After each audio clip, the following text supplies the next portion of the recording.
Alhamdulillahirabbil alamin wal 'aqibatu lil muttaqin wala udwana illa 'alal zalimin. Asyhadu an la ilaha illallah wa asyhadu anna Muhammadar Rasulullah. Allahumma shalli wa sallim ala sayyidina Muhammad wa ala ali sayyidina Muhammad. Amma ba'd.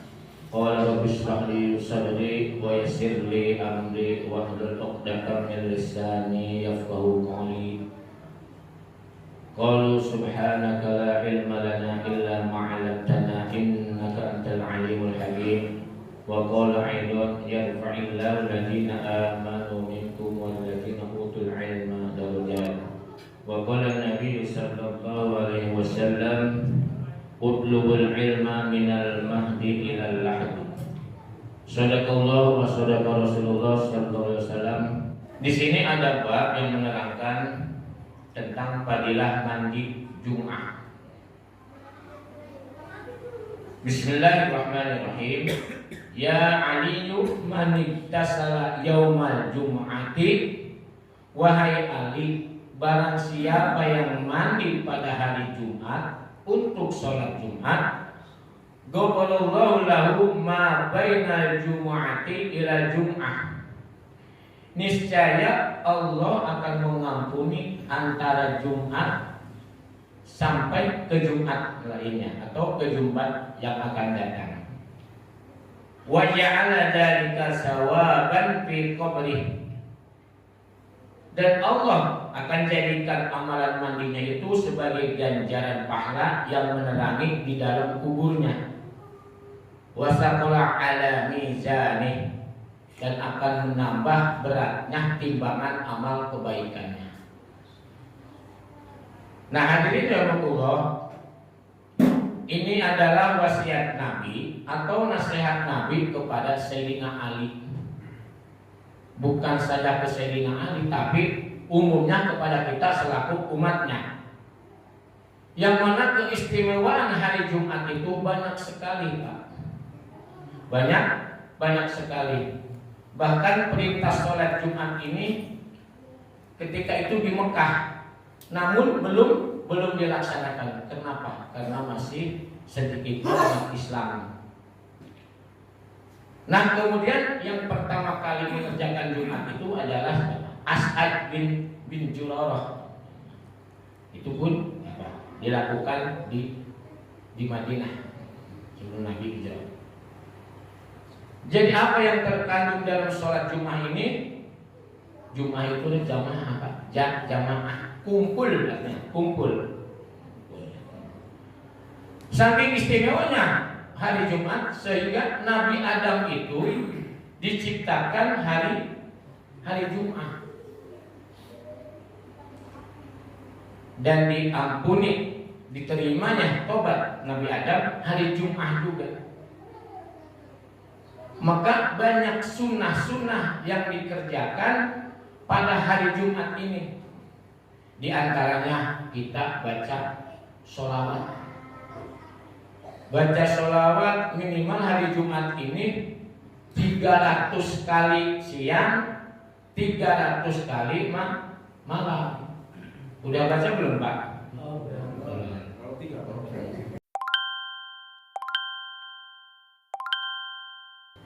Ada lagi yang istimewa, yaitu sholawat apa? Ummi. Nah, itu yang sering disarankan oleh para ulama. Sholawat ummi baca 80 kali.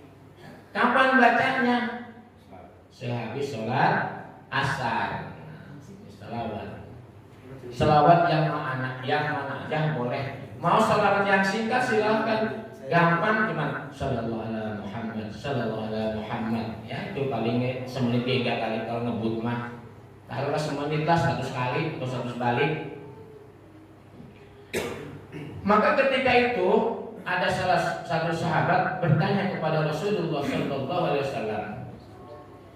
Ya Rasulullah, sahabat ini ngomong, ini orang-orang Yahudi itu punya hari besar.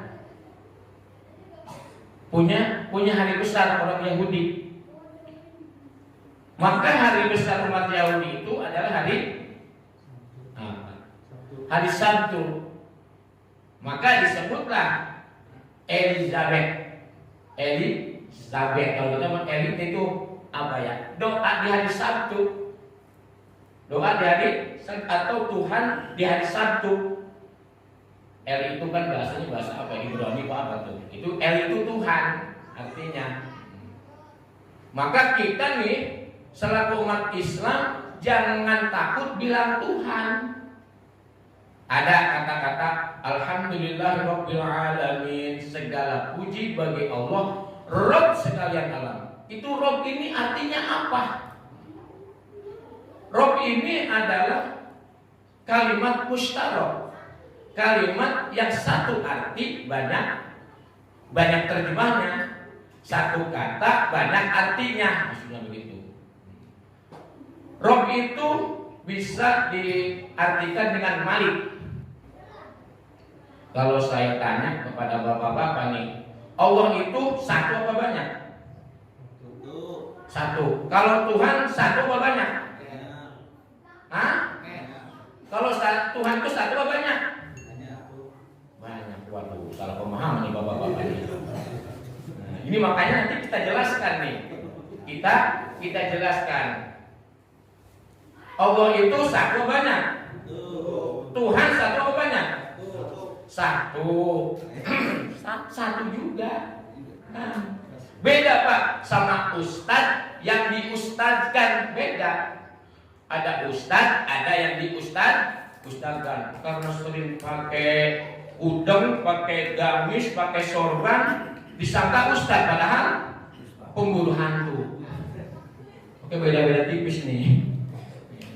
Dukun kan ternyata pakai jubah sekarang mirip ustadz. Itu mah diustadzkan, artinya dianggap ustadz.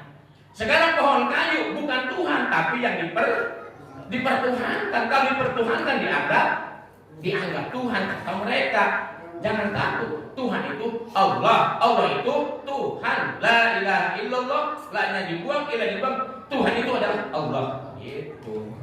Jadi pemahaman orang jangan pemahaman itu orang salah bilang Tuhan takut. Makanya dalam arti-arti bahasa itu segala puji bagi Allah, Rabb yang mulia. Bilangnya Rabb. Kalau bilang ilahinas apa bilangnya dia? Kan Tuhan juga ilah itu. Jadi tiada Tuhan selain Allah. Kalau la-nya dihilangkan ilahnya kan jadi illallah, Tuhan itu ya Allah. Ulama yang mengatakan kalau kita mau berangkat Jumat itu kalau yang paling dulu katanya kan segede unta korbannya. Terus yang kedua sapi, yang ketiga kambing, yang keempat ayam, yang kelima burung pipit, burung pipit. Jadi antaranya mana nih? Antaranya itu kalau kita habis makan pergi jam 7 itu palanya berarti segede onta tuh. Kalau 7. Kalau 8 sapi tuh. Jadi ada urutannya.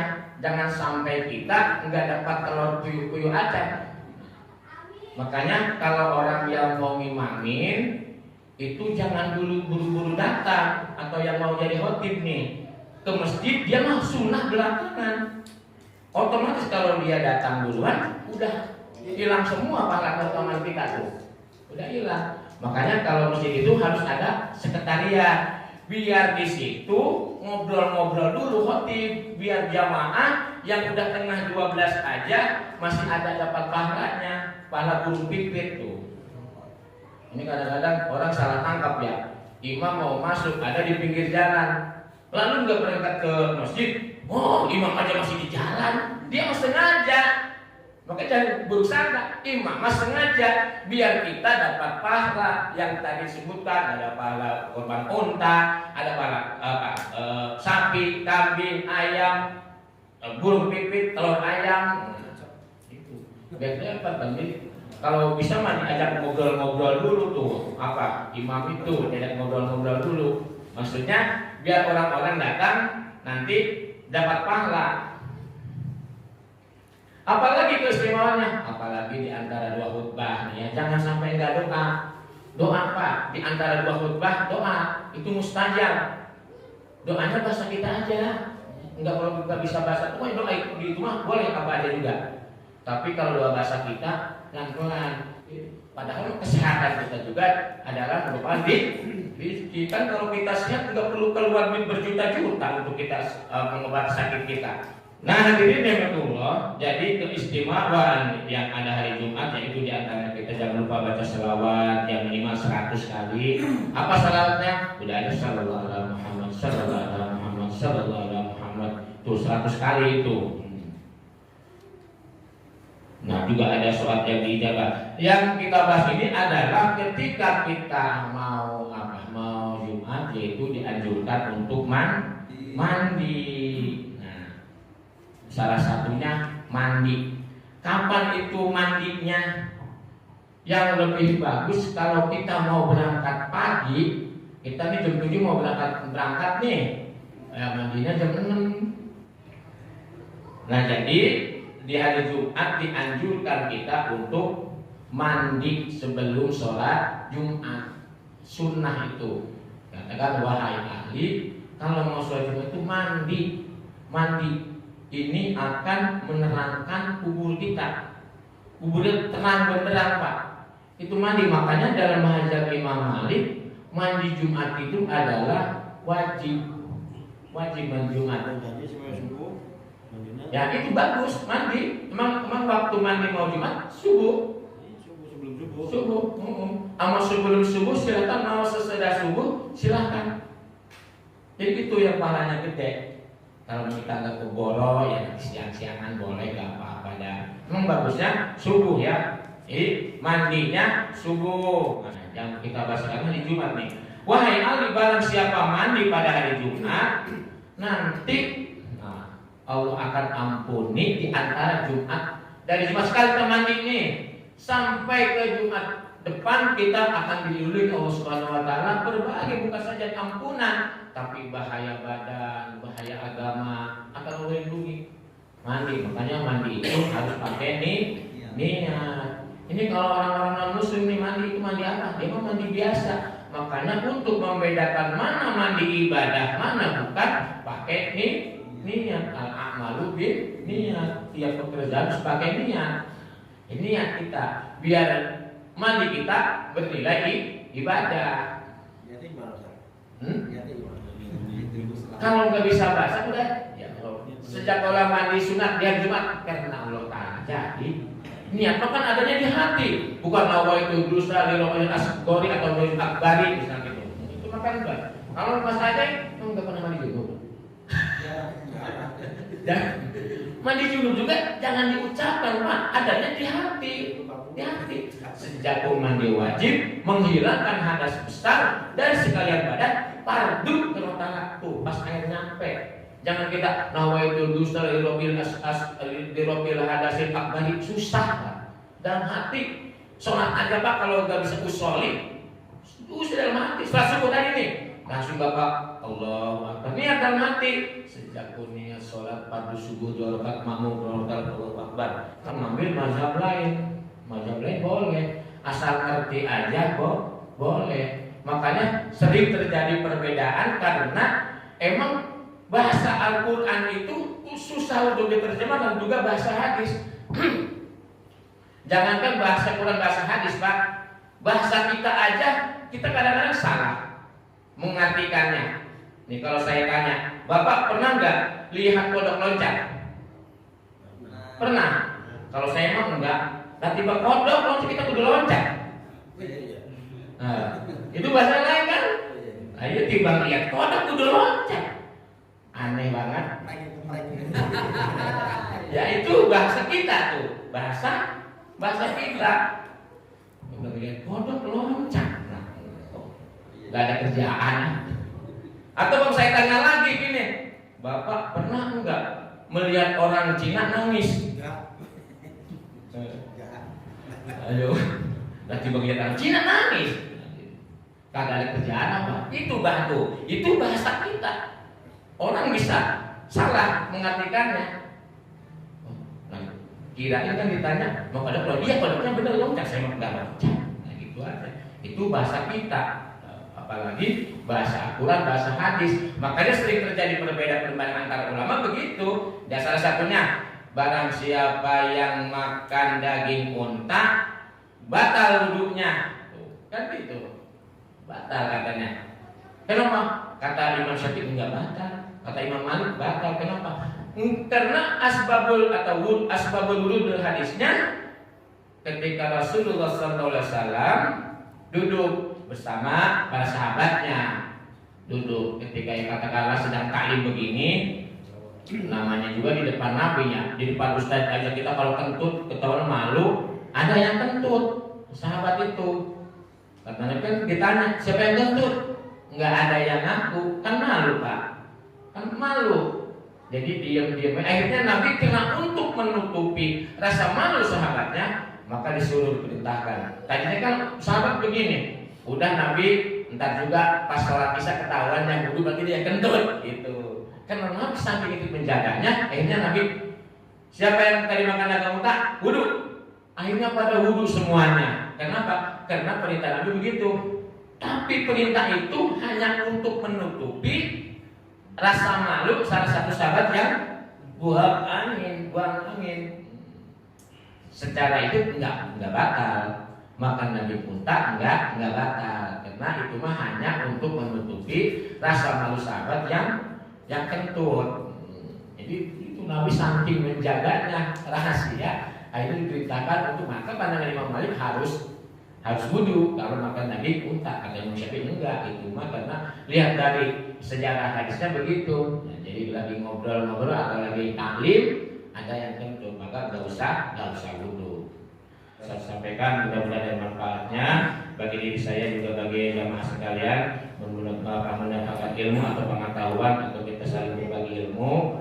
Jadi kita bisa dilaksanakan ketika kita ada wujud, nah itu cara sholatnya.